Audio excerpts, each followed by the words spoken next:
Amém? Aleluia. Deus é bom. Deus é bom. Deus é bom. E a sua misericórdia dura para sempre. E esperamos em Deus de todo o nosso coração, confiando e crendo que o Espírito dele está conosco, está nos conduzindo e nos guiando, para conduzir e para ministrar a palavra de Deus. Para ministrar a palavra de Deus. A palavra de Deus que vem para nos ensinar, para nos edificar, também para nos exortar, para nos consolar, para nos instruir, para nos direcionar. Que essa palavra faça isso conosco nesse momento, em nome de Jesus Cristo, e aonde for que ela for compartilhada, que isso aconteça. Eu gostaria de iniciar esse tempo aqui conosco aqui, lendo o que está escrito lá no livro de Atos. Atos dos Apóstolos. Nós vamos começar lendo no capítulo 4. No capítulo 4 de Atos, nós vamos ler a partir do verso 32. Atos capítulo 4, verso 32. A partir do verso 32. Amém? Glória a Deus. Atos capítulo 4, a partir do verso 32. Essa tradução que eu vou ler aqui é a Nova Almeida atualizada. Amém? E você pode seguir na sua tradução aí, ou versão. Olha o que está escrito, a partir do verso 32. Da multidão dos que creram, eram um, o coração e a alma. Ninguém considerava exclusivamente sua nenhuma das coisas que possuía. Tudo, porém, lhes era comum. Com grande poder, os apóstolos davam testemunho da ressurreição do Senhor Jesus. E em todos eles havia abundante graça. Não havia nenhum necessitado entre eles, porque os que possuíam terras ou casas, vendendo-as, traziam os valores correspondentes e os depositavam aos pés dos apóstolos. Então se distribuía cada um conforme a sua necessidade. Então José, a quem os apóstolos chamavam de Barnabé, que quer dizer filho da consolação, um levita natural de Chipre, vendeu um campo que possuía, trouxe o dinheiro e o depositou aos pés dos apóstolos. Vamos continuar no capítulo 5, verso 1. Entretanto, certo homem chamado Ananias, com sua mulher Safira, vendeu uma propriedade, mas reteve uma parte do dinheiro, e Safira estava ciente disso. Levando o restante, depositou aos pés dos apóstolos. Então Pedro disse: Ananias, por que você permitiu que Satanás enchesse o seu coração, para que você mentisse ao Espírito Santo, retendo parte do valor do campo? Não é verdade que, conservando a propriedade, seria sua? E depois vendida, o dinheiro não... Que conservando a propriedade... depois de vendida, o dinheiro não estaria em seu poder? Por que você decidiu fazer uma coisa dessas? Você mentiu, não para os homens, mas para Deus. Ouvindo estas palavras, Ananias caiu morto. E sobreveio grande temor a todos os que souberam do que tinha acontecido. Levantando-se os moços, cobriram o corpo de Ananias, e levando-o para fora, o sepultaram. Entrou a mulher de Ananias, sem saber o que tinha acontecido. Então Pedro dirigiu-se a ela e perguntou: diga-me, foi por esse preço que vocês venderam aquela terra? Ela respondeu: sim, foi por esse valor. Então Pedro disse: Por que vocês entraram em acordo para tentar o Espírito Santo? Eis aí a porta, os pés dos que sepultaram seu marido, e eles levarão você também. No mesmo instante, ela caiu aos pés de Pedro e morreu. Entrando os moços, viram que ela estava morta, e levando-a, sepultaram ao lado do marido. E sobreveio grande temor a toda a igreja e a todos aqueles que ouviram falar destes acontecimentos. Amém? Nós acabamos de ler aqui um trecho da palavra de Deus, que é um relato, um retrato fidedigno de algo da história, de algo que aconteceu de fato no meio do povo. Aqui é algo que aconteceu dentro, no contexto do seio da igreja. Tanto é que aqui no verso 11 que nós acabamos de falar aqui, e sobreveio grande temor a toda a igreja. É a primeira vez que se menciona a palavra igreja em livro de Atos. Esse contexto aqui, que nós acabamos de ler, trata especificamente algo que aconteceu na igreja. Aqui nós estamos no livro de Atos. Nós começamos lendo no capítulo 4.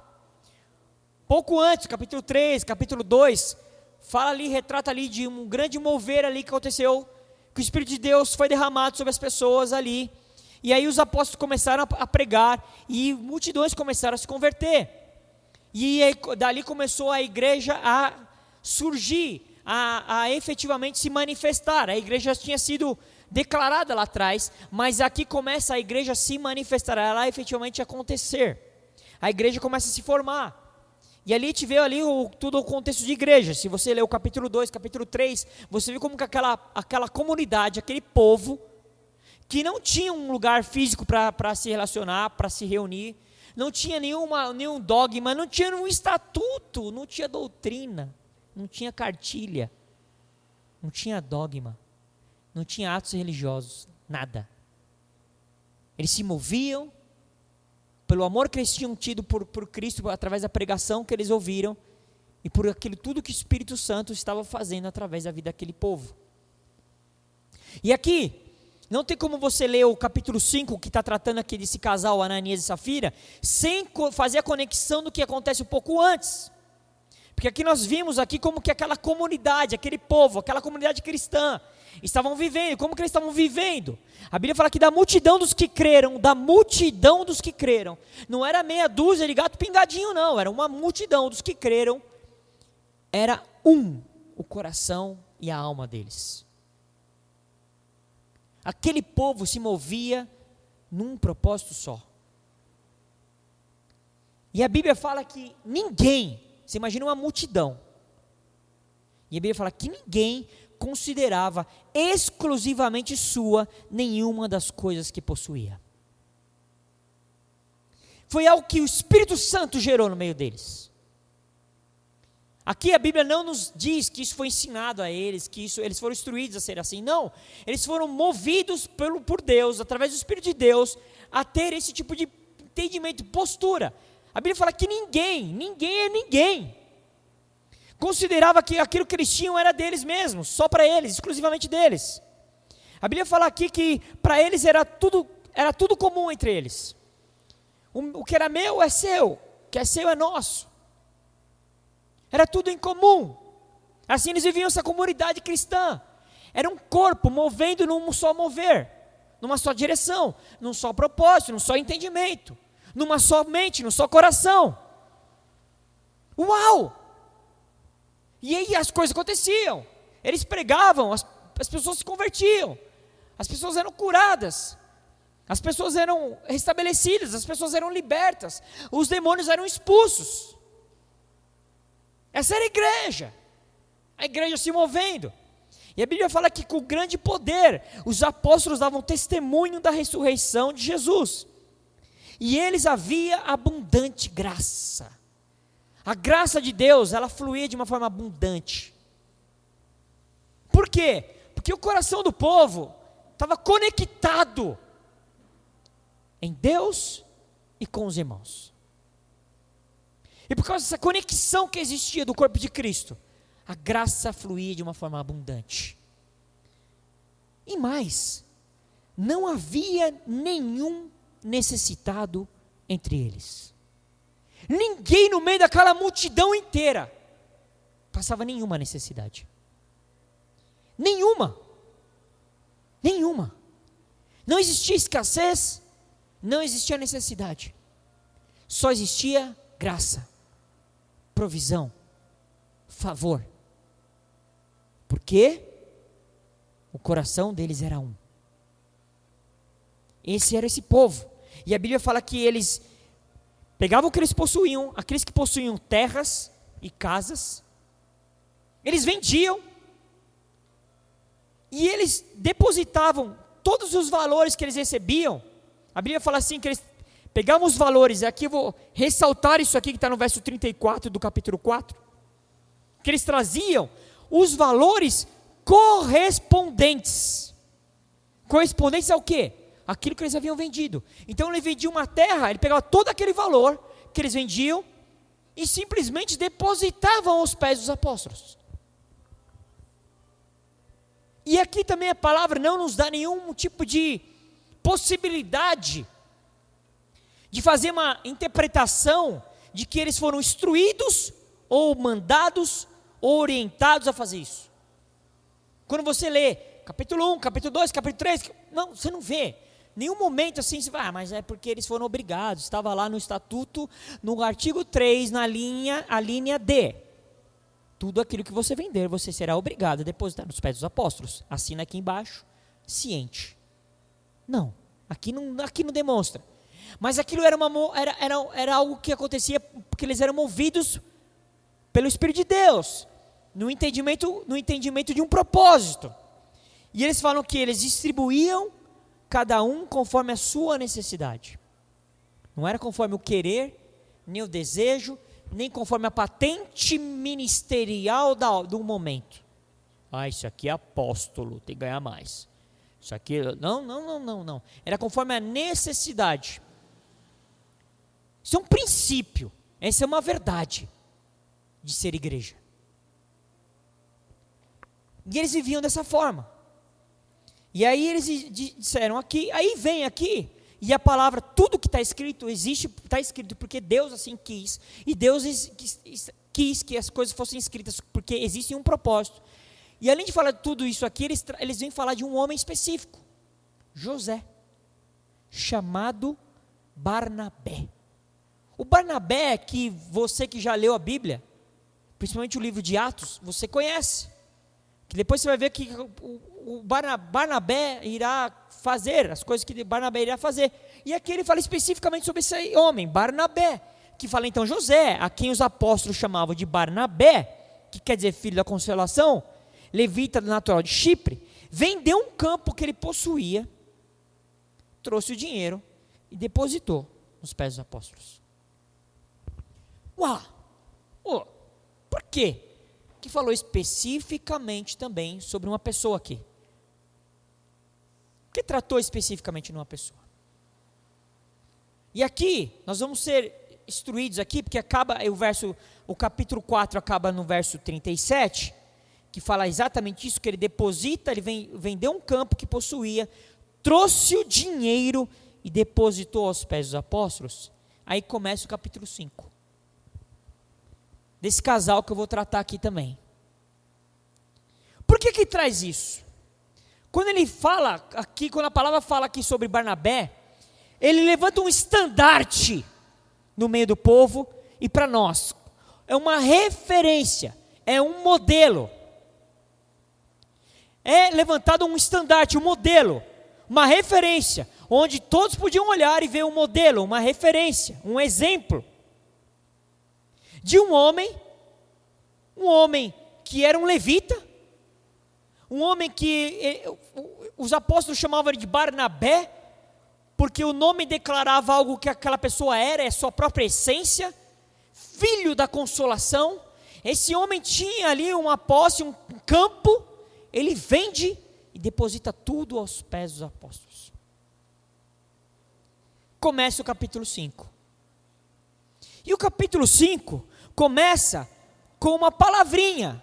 E essa palavrinha, nessa minha tradução, a sua talvez esteja um sinônimo, mas na minha tradução está entretanto. E entretanto aqui não está por acaso. E entretanto, para você que já estudou a língua portuguesa, a parte gramatical, entretanto é uma conjunção. O que é a palavra entretanto? Ela é uma conjunção adversativa. É uma oposição. É uma restrição. É uma coisa contrária, é uma oposição. E não está aqui por acaso na palavra de Deus. Ele fala, entretanto, ou seja, contrário, diferente. Algo que vai se opor àquilo que nós acabamos de ler. E aqui ele fala, entretanto, certo homem chamado Ananias. E aí vai aqui mencionar aquilo que nós acabamos de ler. A Bíblia fala que esse homem chamado Ananias, com a sua mulher, eles fazem um pactinho, um acordinho, um combinadinho. A Bíblia fala que ele pegou, vendeu uma propriedade. Nós não sabemos aqui se ele tinha outras propriedades também ou não. Se ele vendeu só a sua única ou vendeu uma das suas propriedades somente. A Bíblia fala que ele vendeu uma propriedade e no verso 2 fala, mas reteve uma parte do dinheiro. E Safira estava ciente disso, ela concordou com isso. Ela pactuou com aquilo. Eles fazem isso. Eles pegam uma propriedade deles, eles vendem. E a Bíblia fala que eles retiveram parte do valor. E o restante, eles chegam até os pés dos apóstolos e depositam. E aqui, eles não chegaram dizendo o seguinte, olha, eu vendi a minha propriedade lá por X. Eu fiquei com uma parte, e eu estou aqui dando aqui para a igreja, porque depositar aos pés dos apóstolos, leia a igreja, dar à igreja. Eu retive um pouco, uma parte minha aqui, eu estou dando o restante aqui para a igreja. Não, a Bíblia não fala disso, que ele faz isso, pelo contrário. Aí a Bíblia fala aqui, que ele reteve uma parte do dinheiro, levando, verso 2, levando o restante, depositou aos pés dos apóstolos. Então Pedro disse, Ananias, por que você permitiu que Satanás enchesse o seu coração para que você mentisse ao Espírito Santo, retendo parte do valor do campo? Por que você fez isso, Ananias? Pedro, o apóstolo Pedro, autoridade da igreja, não que Pedro fosse mais, menos, ou tenha poderes especiais, como alguns pensam, não, mas era um homem que estava posto em autoridade ali naquela igreja. A Bíblia fala que Pedro confronta Ananias. Depois, como nós lemos aqui o texto, depois ele vai também confrontar Safira. Mas ele confronta Ananias, que Ananias e Safira, aqui sua esposa, eles simbolizam para nós o erro, o engano, o pecado. Pedro se depara com aquela situação e imediatamente ele confronta. Ele não fez aquilo, tipo assim, que muitos de nós poderíamos fazer. Ele fica sabendo de uma coisa, reúne o concílio da igreja, o conselho da igreja, ou a diretoria da igreja, ou sei lá o nome que tem na sua igreja. Vamos discutir o caso? Ei, fiquei sabendo lá que o irmão vendeu o negócio, a propriedade, o irmão deu o restante do valor, ele pegou uma parte para ele, e deu o restante do valor, só que ele fez de uma forma como que parecesse que ele deu tudo. O que a gente vai fazer? Aí, muitos podiam dizer assim, não mexe com isso não. Afinal de contas, ele deu alguma coisa para a igreja. Ele abençoou a igreja. Poxa, um valor considerável, foi uma propriedade, o valor é bom, vai nos ajudar, nos abençoou, aleluia, não mexe com isso não, porque de repente ele se fica magoadinho, ele fica chateadinho, e sai da igreja, aí, né, aleluia, vamos dar glórias, vamos dar graças a Deus. Não foi essa a postura que Pedro teve. A Bíblia fala que, pelo contexto aqui, pelo texto, essa posição de Pedro foi imediatamente. Ele faz aquele ato e Pedro, no mesmo momento, confronta. E por que acontece isso também? Porque nós lemos no capítulo 4, o trecho que nós lemos no capítulo 4, das pessoas fazendo, e depois a gente vê especificamente Barnabé fazendo. Quando eles fazem isso, eles levantam, estabelecem, firmam uma referência, um modelo no meio da igreja. Eles estabelecem uma referência, um modelo, um padrão. E por causa disso, toda vez que nós estabelecemos um padrão, uma referência no meio da igreja, um padrão segundo Deus, movido pelo Espírito Santo, toda vez que nós colocamos, estabelece um modelo na igreja, aquilo gera autoridade no meio do povo. As pessoas olham para aquilo e veem uma referência. E aquilo gera autoridade no meio do povo. E com base na referência, nós podemos estabelecer princípios, verdades. E aí, com base nisso aí, o que ele faz? Ele denuncia, Pedro faz uma denúncia, por causa de um modelo, de uma referência, que estava estabelecido no meio do povo de Deus, no meio da igreja, ele denuncia o erro, o engano, a mentira, o pecado. É uma denúncia, há uma exposição, há uma resistência contra o pecado, o erro, a mentira, o engano. E a Bíblia fala que, quando ele faz essa denúncia, quando ele expõe a verdade, ele fala: por que você permitiu? Ele fala assim: por que você permitiu que Satanás enchesse o seu coração? E você retivesse parte do valor? Ele fala assim, mas não é. Ele fala assim, ele indaga, ele expõe aquela situação. Ele fala assim: não é verdade que conservando a propriedade não seria sua?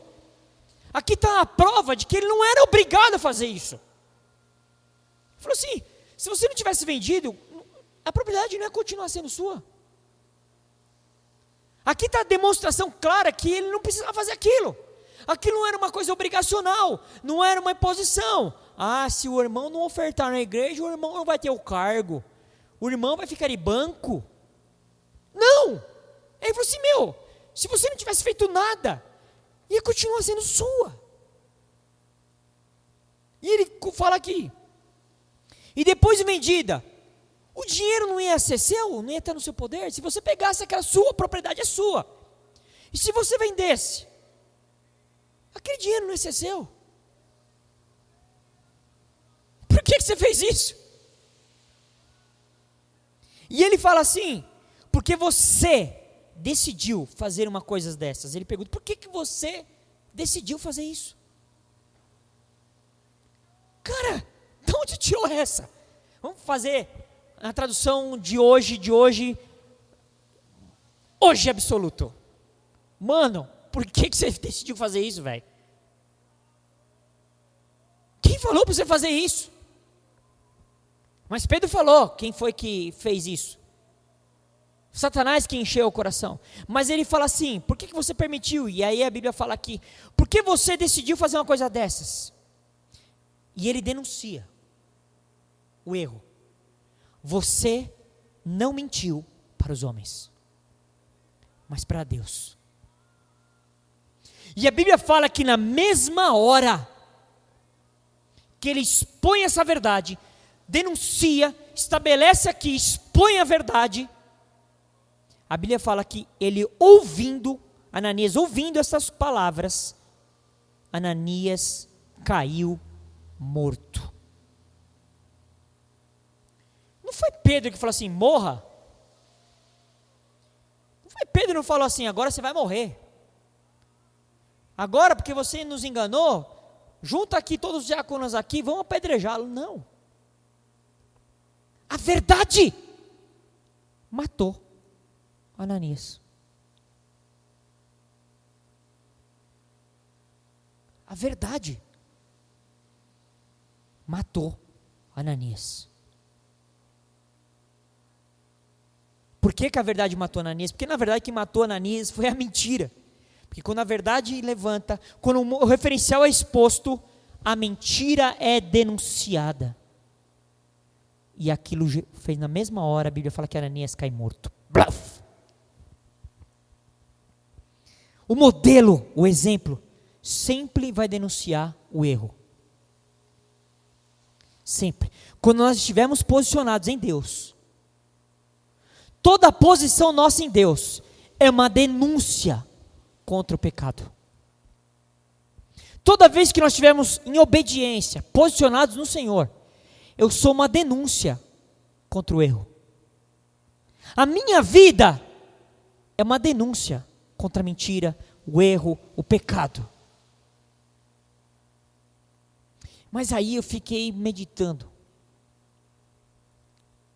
Senhor, por que isso não acontece hoje na igreja, no meio do teu povo? Por que hoje não acontece mais esse tipo de coisa? Quando alguém vem com esse propósito de enganar, de mentir, de vituperar, essa pessoa, por causa desse coração cheio de engano e porque Satanás tomou o coração dessa pessoa, por que não acontece esse tipo de coisa? E o Espírito de Deus falou comigo. É porque hoje nós não temos um modelo para denunciar o erro. E se eu não tenho um modelo, o padrão, eu não tenho mais autoridade. A igreja perde a autoridade.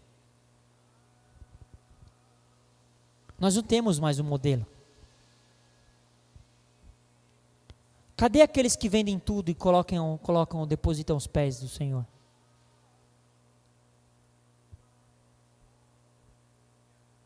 Como não existe um padrão. E aqui nós estamos tratando uma coisa específica aqui sobre o dinheiro, sobre a propriedade, mas pode ser para qualquer coisa.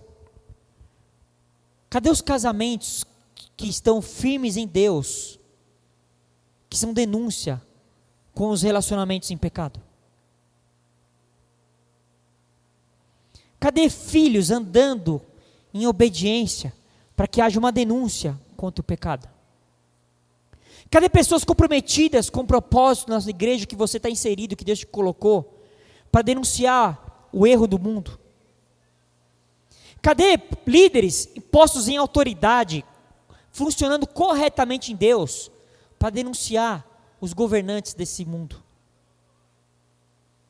Como não existem efetivos padrões, e aqui eu falo, não é um ou outro aqui, um gatinho pingado aqui, um gatinho pingado lá, porque eu sei que existem pessoas no meio do povo de Deus, que são fiéis, são firmes, mas infelizmente, com dor no meu coração, e olhando para vocês que estão aqui, olhando para você que está me assistindo, porventura, isso hoje é uma exceção na igreja, não o padrão,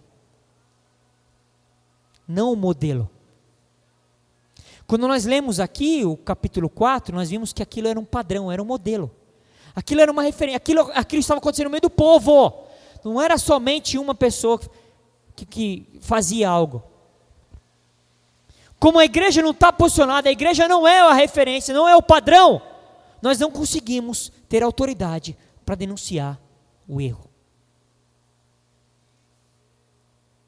Isso deveria nos entristecer.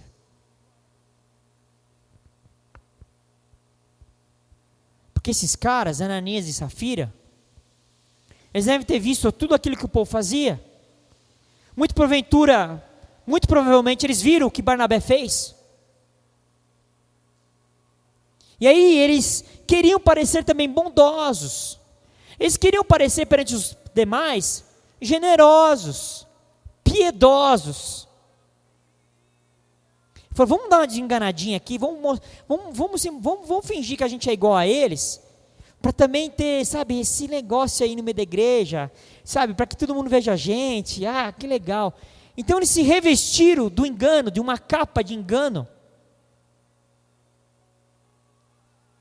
E esse é o típico modus operandi do religioso.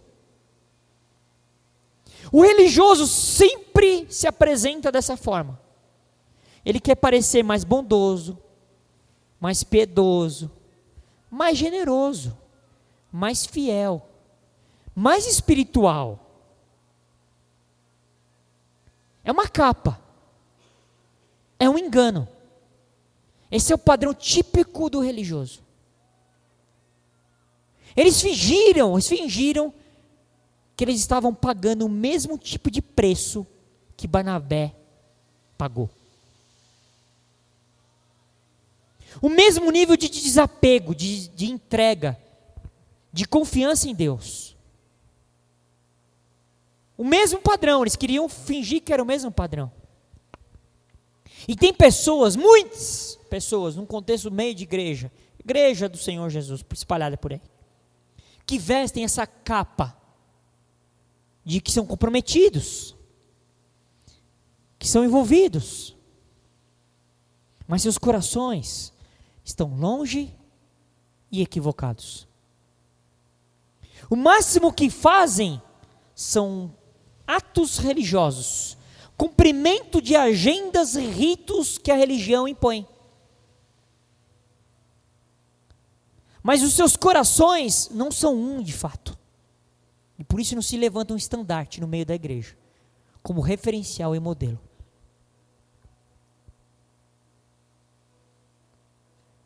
Pedro perguntou para ele assim, Pedro fez a seguinte indagação: Ananias, por que você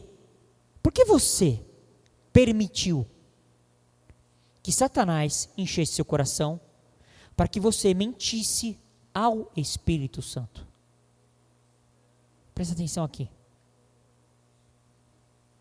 A culpa, como muitos aqui gostam de atribuir, não é de Satanás. Satanás, que é astuto, maldoso, e está sempre de olho no que nós estamos fazendo, ele viu que no coração, ele identificou que no coração de Ananias e Safira tinha erro. Porque aqui, a pergunta que Pedro faz é porque você permitiu, porque você permitiu que Satanás enchesse o seu coração. Quem permitiu foi Ananias. Porque Ananias poderia ter dito não para Satanás. Ananias poderia ter resistido a Satanás. Mas ele permitiu que o diabo, Satanás, enchesse o coração. E aqui eu quero desmistificar com isso uma mentira que está arraigada no meio do povo de Deus, chamado povo de Deus. Porque tudo que acontece, aspas, que nós achamos que é ruim para nós, a gente atribui a culpa ao diabo. O pneu furou, culpa do diabo. Eu vou fazer a festa de aniversário, choveu, culpa do diabo. Não sei o que, culpa do diabo. Mas nós, os crentes, o diabo tem essa autoridade toda para atrapalhar a nossa vida quando ele quer? Será? Ou ele tem quando nós permitimos? Vamos ler algumas passagens aqui para a gente entender esse contexto sobre quem é quem nesse lugar, nessa questão. Em Efésios, no capítulo 4, eu vou ler só o versículo 27, porque eu só quero me ater a isso. A Bíblia fala assim: nem deem lugar ao diabo. Efésios 4, 27. O que esse versículo está falando aqui? Tem um contexto todo aqui, não é onde nós vamos tratar. Mas aqui está dizendo claramente que quem dá lugar ao diabo é a pessoa. E aqui ele está tratando sobre igreja, aqui está tratando sobre filhos de Deus, irmãos. Quem dá lugar ao diabo é a pessoa. Ela é que dá autorização, permissão para o diabo agir. É lógico que eu estou falando aqui sobre os filhos de Deus. Porque quem é do mundo, quem não é filho, o diabo não precisa ter lugar, o diabo já é dono delas. Eles são filhos da ira, filhos do diabo. Lá em Efésios, um pouquinho mais para frente do capítulo 6, a partir do verso 11, quando aquela passagem que está tratando sobre a armadura de Deus, aqui ele fala assim: vistam-se, ou seja, é uma ação nossa, Não é um anjo, como talvez alguns pensam, que tem 6 asinhas. Vai vir um anjo assim, a gente vai ficar bom, quietinho assim, o anjo vai vir colocar o capacete, vai botar a couraça, vai botar os apetrechos da armadura. Não! Vistam-se, é uma postura, uma posição, uma ação nossa. Do quê? De toda a armadura de Deus. Para quê? Para poderem ficar firmes contra as ciladas do diabo. Ou seja, quando eu estou em obediência, quando eu estou seguindo a palavra de Deus, quando eu permito que o Espírito Santo me conduza, quando eu estou revestido da armadura de Deus, eu posso ficar firme, eu fico firme, para quê? Contra as ciladas do diabo. Onde é o problema aqui? Muitos não se revestem da armadura de Deus. E por não estarem revestidos dessa armadura, o diabo encontra lugar para atingir. Em Tiago, no capítulo 4, no verso 7, Tiago 4, 7, fala assim: portanto, sujeitem-se a Deus. Ou seja, o que eu, como filho de Deus, como igreja do Senhor Jesus, tenho que fazer? Me sujeitar a Deus. Quando eu me sujeito a Deus, eu posso continuar aqui lendo para fazer o que o versículo vai continuar me dizendo. Eu me sujeito a Deus, mas resistam ao diabo, e ele fugirá de vós. Ei, isso aqui não tem margem de dúvida, isso aqui é uma garantia que a palavra de Deus me dá. A palavra de Deus me garante que quando eu me sujeito a Deus e resisto ao diabo, a palavra me garante que ele foge. Sou eu que faço. Faço o quê? Me sujeito a Deus. Só não, eu resisto ao diabo. O que é resistir ao diabo? Viver em obediência. Não andar segundo a carne. Ser guiado pelo Espírito. Ser direcionado e ser conduzido pela palavra de Deus. Viver em santidade, viver debaixo da graça. E eu me identifico com as obras de Satanás, e eu resisto ao diabo. E a Bíblia me garante que ele vai fugir. Não é só não. 1 Pedro, capítulo 5, verso 8. A partir do verso 8. Olha aqui, ele começa o versículo dizendo uma coisa que nós temos que fazer. Essa aqui também não é uma ação dos anjos, não é o Espírito Santo que vai fazer por mim. Sou eu que faço. O quê? Sejam sóbrios e vigilantes. Quem é para ser sóbrio e vigilante? Eu. 1 Pedro 5, 8. Sejam sóbrios e vigilantes. Sobriedade. O que fala sobre sobriedade? Uma mente sã. Uma mente sã. Uma mente sã é uma mente guiada pelo Espírito, uma mente que anda conforme a palavra de Deus. O que é ser sóbrio? É ser guiado pelo Espírito de Deus, é permitir que a palavra de Deus conduza os meus pensamentos, os meus sentidos, os meus sentimentos. Eu fico na sobriedade e sou vigilante, atento, não sou vacilão. Aleluia, mano, estamos aí, glória a Deus. Sou vigilante, estou atento. Por que ele diz aqui? O inimigo de vocês, o diabo, anda em derredor, como leão que ruge, procurando alguém para devorar. Verso 9. Vê se na sua palavra está escrito isso daqui. Peça para o anjo resistir-lhe e ficar firme na fé. Não é assim que está escrito na sua palavra? Aleluia, porque na minha também não está escrito isso. A Bíblia está falando assim que é outra coisa, que é uma ação minha. Resistam-lhe firmes na fé. Resistir a quem? Ao diabo. Como? Firme na fé. Não é no meu entendimento, não é no meu conhecimento, não é o quanto eu conheço da doutrina da minha igreja. Não é se eu sou reformista ou não reformista, pró, pré, pri, pró, pro, não. Resistir firme na fé, E que mais? Certos de que irmãos de vocês, espalhados pelo mundo, estão passando por sofrimentos iguais aos de vocês. Quem que resiste ao diabo? Nós. Como? Firme na fé. Eu li todos esses trechos aqui para que você pare de transferir a responsabilidade da sua vida por algo que não deu certo para Satanás. A responsabilidade é nossa quando não andamos pela fé através da palavra. Porque quando eu estou debaixo da palavra de Deus, sujeitando a Deus, o diabo tem que sair, tem que fugir. Presta atenção.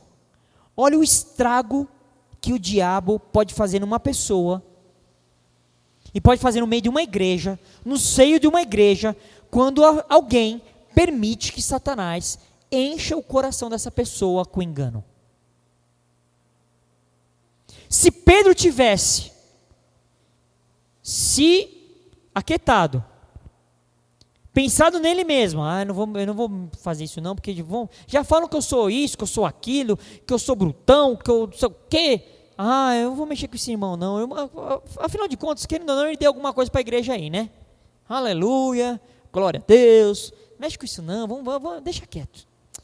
O irmão que se vê com Deus. Deus que cuide dele. Nós, quando fazemos assim, nós permitimos que o engano permeie. E aí, o padrão é quebrado. E isso começa a ser a forma de viver no meio da igreja. Quando nós aceitamos que a mentira, o engano, o erro, o equívoco, o pecado não seja tratado no meio do povo, nós estamos deixando Satanás estragar, destruir o povo de Deus. Porque a Bíblia diz que ele vem para roubar, matar e destruir. Esse é o propósito do cara, mano. O cara é maligno.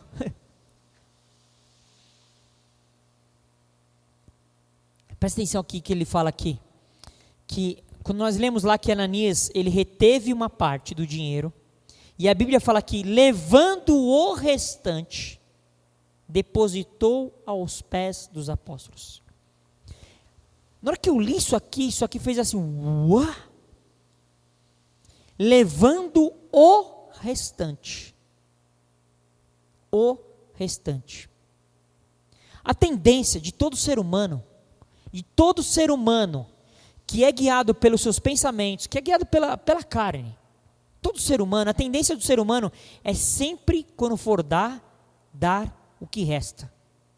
Dá o restante.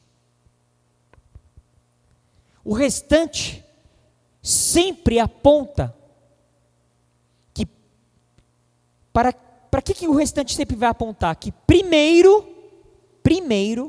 eu satisfaço o meu eu, o meu querer, a minha vontade, a minha necessidade, o meu desejo, e o restante talvez vá para Deus, para a igreja, para as pessoas. O restante. Primeiro, eu preciso resolver o meu aqui. Primeiro eu preciso ver aqui se está tudo bem, se eu não vou passar nenhuma dificuldade. É isso, aquilo outro. Agora vamos falar mais especificamente de dinheiro, até porque eu tenho muita autoridade para falar sobre isso, porque eu nunca falo sobre dinheiro. Então, aleluia. Paguei isso, paguei aquilo, eu comprei aquilo também que eu queria, fiz o financiamento daquilo que eu estava muito querendo, paguei mesmo, parcelado mesmo, paguei tudo isso, sobrou quanto? Sobrou X. Esse resto aqui até que eu vou dar. O restante é sempre a denúncia de que eu fiz primeiro a minha vontade. Levando o restante, depositaram aos pés dos apóstolos.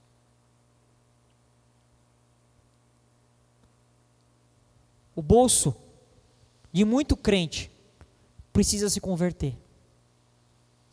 Existe até uma coisa que alguns falam por aí, que o órgão mais sensível do ser humano é o bolso. Esse órgão, aspas, tão sensível, precisa se converter. Aqui eu estou tratando especificamente sobre dinheiro, mas não estou falando só sobre isso. E nem disso, na verdade. Porque nós somos um tipo de gente que fomos instruídos nas últimas décadas, que o que nós temos que ter sobre nós é prosperidade. Aleluia, glórias. A vitória, prosperidade, a bênção, a glória. Todo sacrifício que a gente faz é porque eu quero obter prosperidade, eu tenho que ser próspero. Eu faço sacrifício para prosperidade. Eu faço a campanha para ser mais próspero. Eu dou, mas na verdade eu estou dando porque eu estou fazendo uma continha mó legal que eu li na Bíblia. É vezes 30, vezes 60 e vezes 100. É isso que eu vou ganhar? Oba! Uhul! Hey, hey!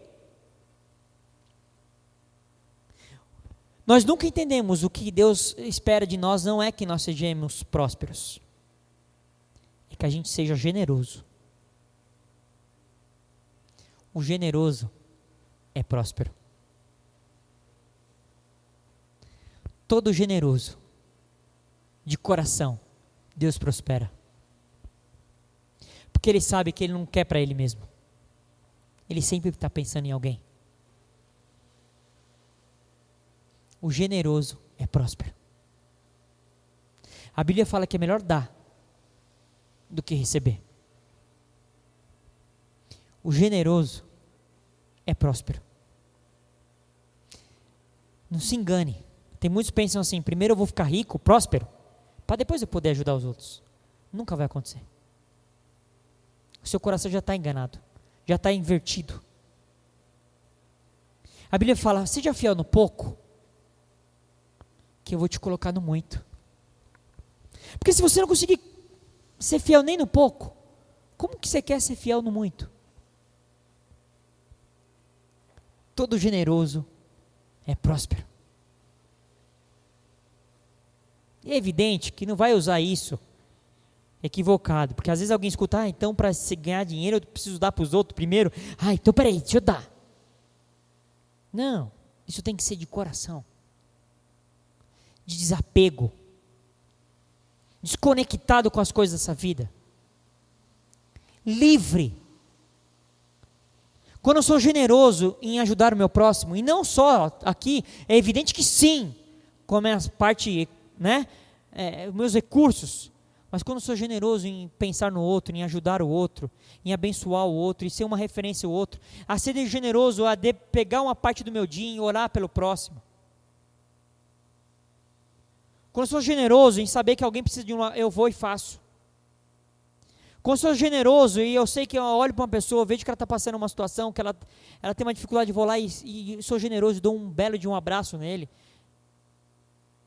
Quando eu sou generoso e dou um apoio, Deus vai abrir as portas para que você receba o que você precisa. Deus é bom. Não vai faltar nada. Quando alguém, como fez Ananias e Safira, mente para a igreja, como nós lemos aqui, na verdade, ele está mentindo para o Espírito Santo e para Deus. A Bíblia fala que Pedro fala assim, você não mentiu para os homens, mas para Deus, e ele ouvindo isso, caiu morto. Aí vem a mulher do cara. A Bíblia fala que mais ou menos 3 horas depois ela aparece. E ela não sabia o que tinha acontecido com seu marido. Safira não sabia. Mas ela estava pactuada com ele. Pactuada no quê? No engano. E aí ela aparece. E aí Pedro faz uma direção. Pedro dá uma oportunidade para ela. Pedro pergunta, olha, aquilo ali que o seu marido deu, aquele valor que o seu marido deu, foi por esse valor mesmo que vocês venderam aquela propriedade? Ela fala, sim, foi por esse valor. E ele fala assim, porque vocês entraram em acordo para tentar o Espírito Santo. Ele pergunta, por que vocês fizeram isso? Por que você juntou com seu marido e fizeram um acordo para tentar o Espírito Santo? Presta atenção, ele não fala, por que vocês fizeram isso para enganar a igreja? Para me enganar, para enganar a liderança da igreja? Por que você fez isso para enganar o seu pastor? Ô irmão, não. Ele fala, por que vocês fizeram um acordo? Por que vocês fizeram esse acordo? Para tentar o Espírito Santo. O que significa tentar? Tentar o Espírito Santo. O que essa palavra tentar? Significa colocar à prova. Eles pegaram e colocaram à prova o Espírito Santo. Pensando assim, será que ele sabe mesmo de todas as coisas? Será que ele fala mesmo? Será que a gente vai fazer isso aqui? Será que ele vai contar? Ele fala e ele conta para a igreja, para os líderes, para as autoridades? Será que ele sabe mesmo de todas as coisas? Será que Deus vê mesmo todas as coisas? Será? Vamos ver. Eles tentaram o Espírito Santo. Quantos irmãos estão vivendo no engano, na mentira, no pecado, escondendo, oculto, porque nos seus corações eles acham que nunca vão ser descobertos. Só que esquecem que o Espírito Santo sabe de todas as coisas. E quando lhe apraz, ele revela. Para quê? Para trazer confusão na igreja? Para expor a coitado ou coitado? Não. É para denunciar o pecado no meio do povo. E que fique claro aqui. Toda vez que você ou eu concordamos com uma postura errada, equivocada, enganosa, toda vez que a gente concorda, passa o paninho, como a gente fala no jargão, passa a mão na cabeça, no pecado do outro, nós estamos nos tornando culpados juntamente com essa pessoa. Eu me torno conivente com o pecado alheio. Toda vez que eu sei que alguém está no erro, no pecado, e eu não faço nada, não me posiciono, na verdade eu até ajudo a esconder esse erro, eu me torno culpado juntamente com ele. Safira fez isso. Safira podia ter dito assim, não, Pedro, não, na verdade não, Pedro. A gente não vendeu por isso. A gente vendeu por um preço X, mas aí a Ananias falou para mim, para a gente fazer isso, eu acabei concordando, mas eu estou falando a verdade agora, não foi por isso. Provavelmente Safira tinha ficado viva. A gente está esquecendo, porque a gente pensa às vezes que a Bíblia é a história da carochinha. A gente está esquecendo que eles morreram. Aqui não é Velho Testamento não, meu amigo, minha amiga. Isso aqui não é a história da Marvel. Isso aqui é um relato real, verdadeiro, de algo que aconteceu no meio da igreja.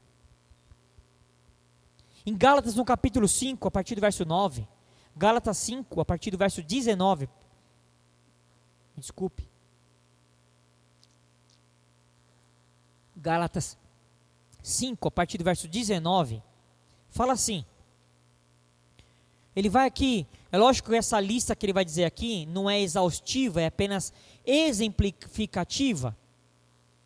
Ele fala assim, as obras da carne são conhecidas, e são imoralidade sexual, impureza, libertinagem, idolatria, feitiçaria, inimizades, rixas, ciúmes, iras, final do versículo 20, discórdias, divisões, facções.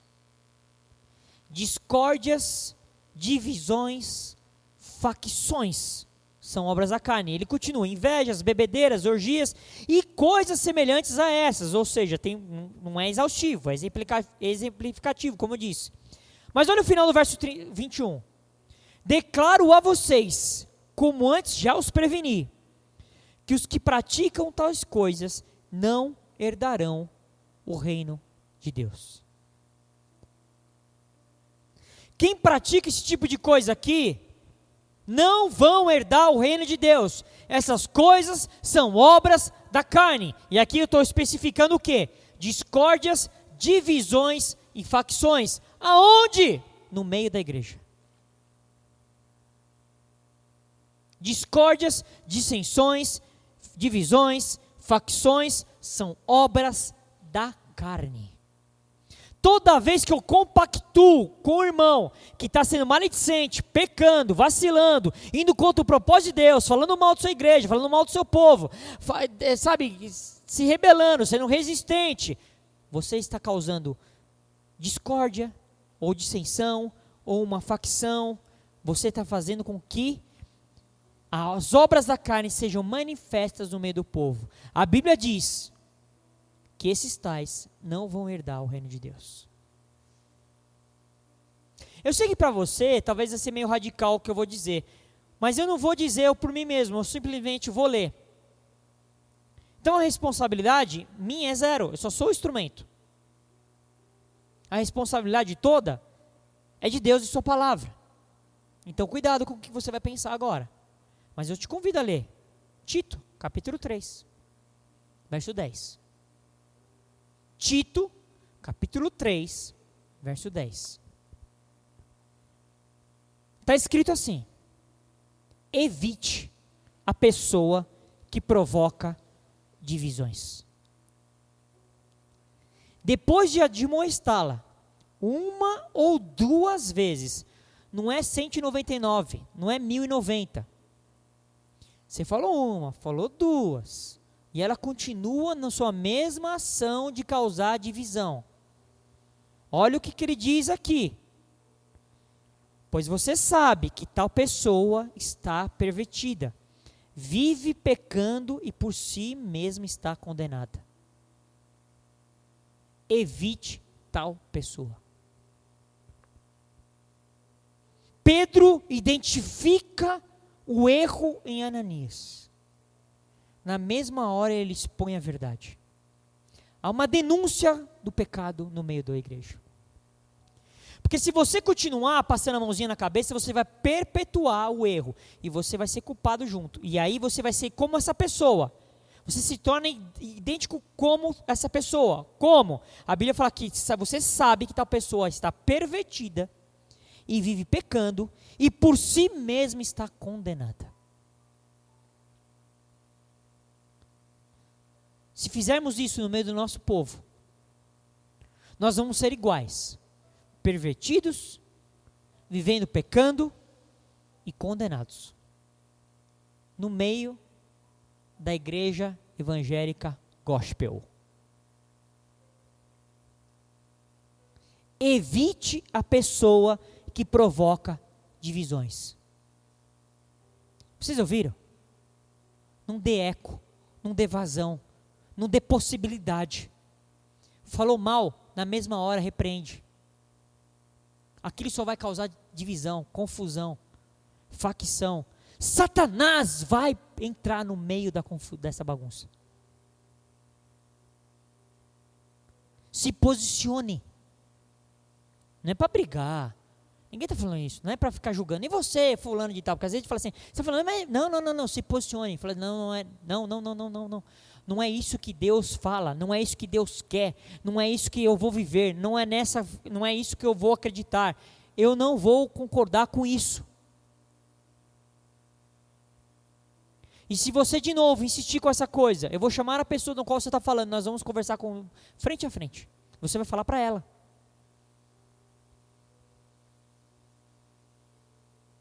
Evite a pessoa que provoca divisões.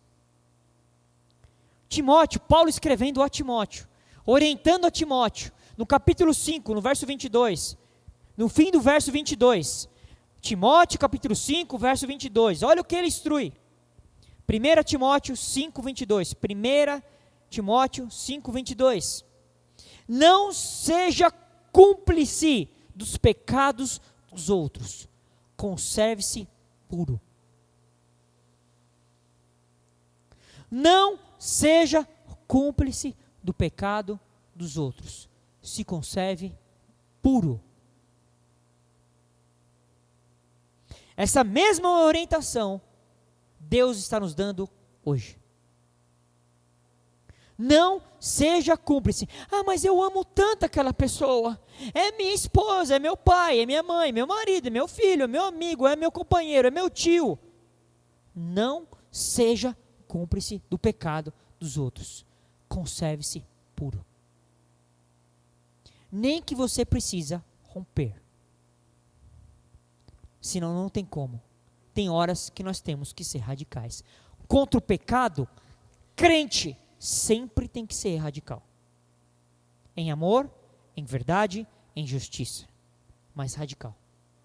Nós não podemos permitir que o pecado tenha eco no nosso meio. Porque ele cria raízes. E ele veio disfarçadinho, de verdade.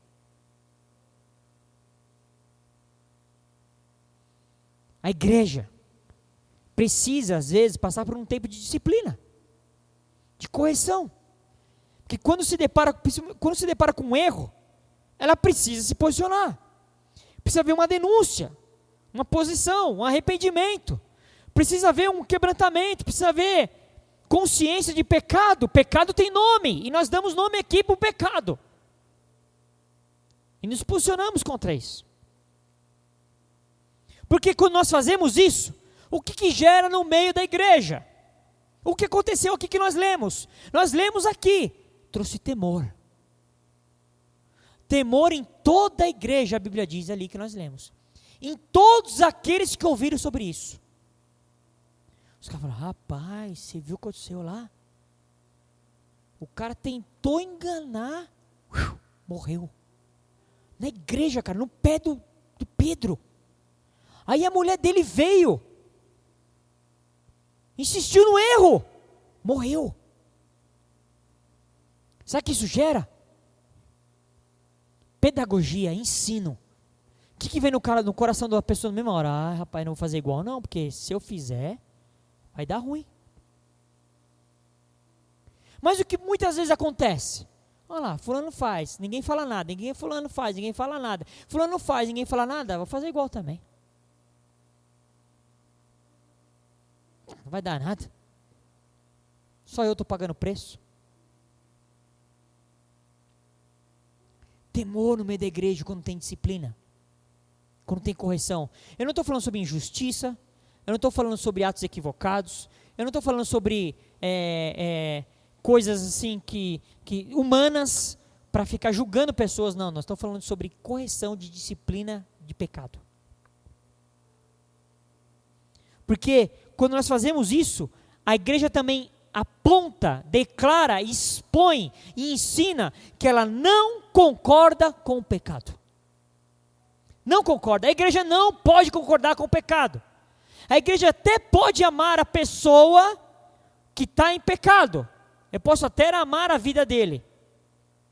Mas eu não posso de forma alguma concordar com o pecado.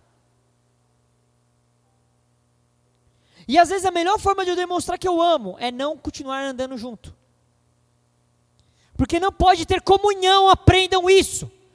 A luz e as trevas. Não existe comunhão. Não sou eu que estou falando, é a Bíblia.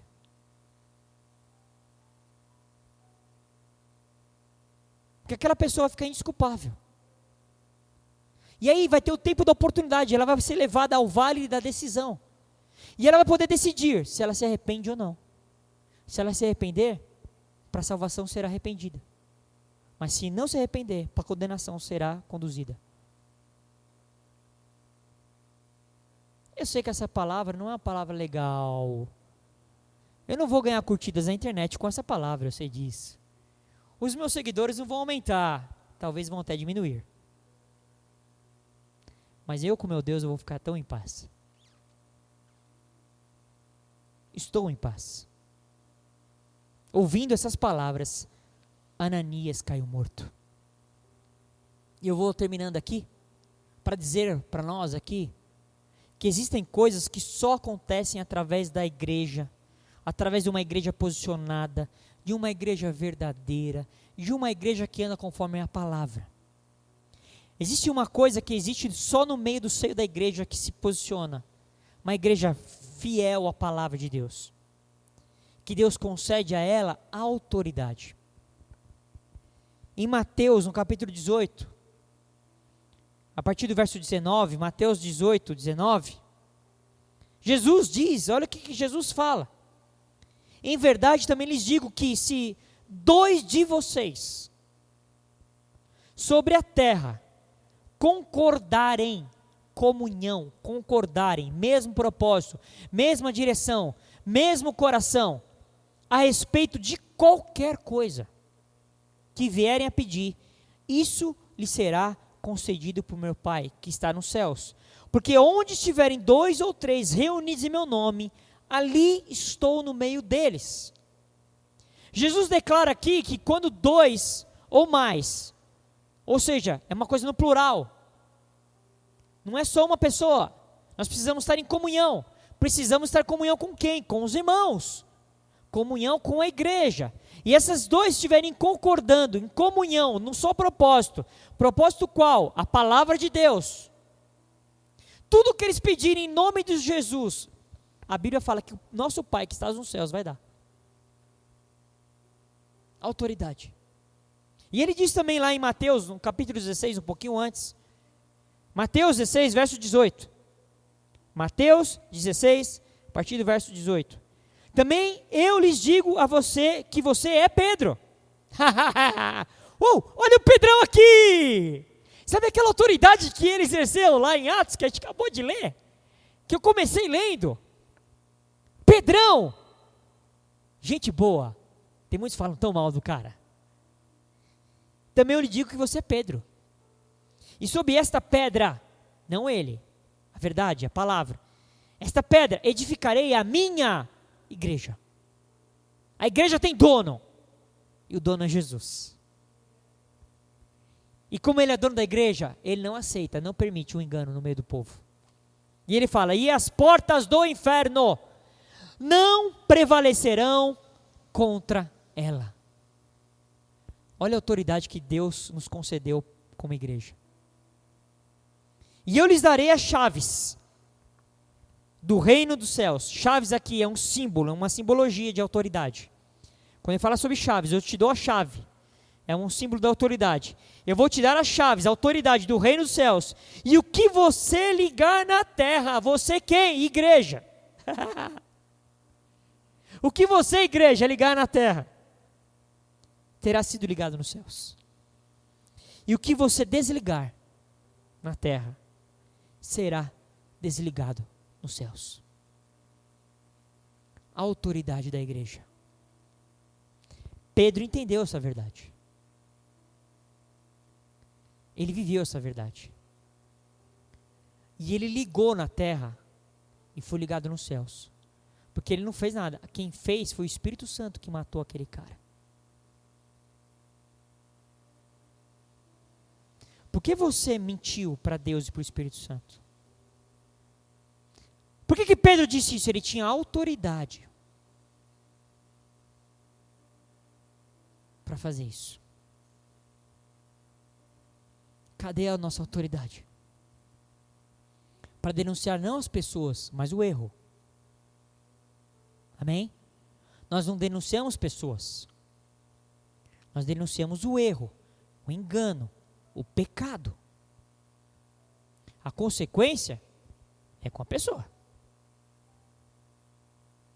Mas nós denunciamos o erro, a mentira e o pecado. E eu termino fazendo uma pergunta para nós todos. Cadê a autoridade da igreja nos últimos tempos? Que Deus te abençoe em nome de Jesus. Amém?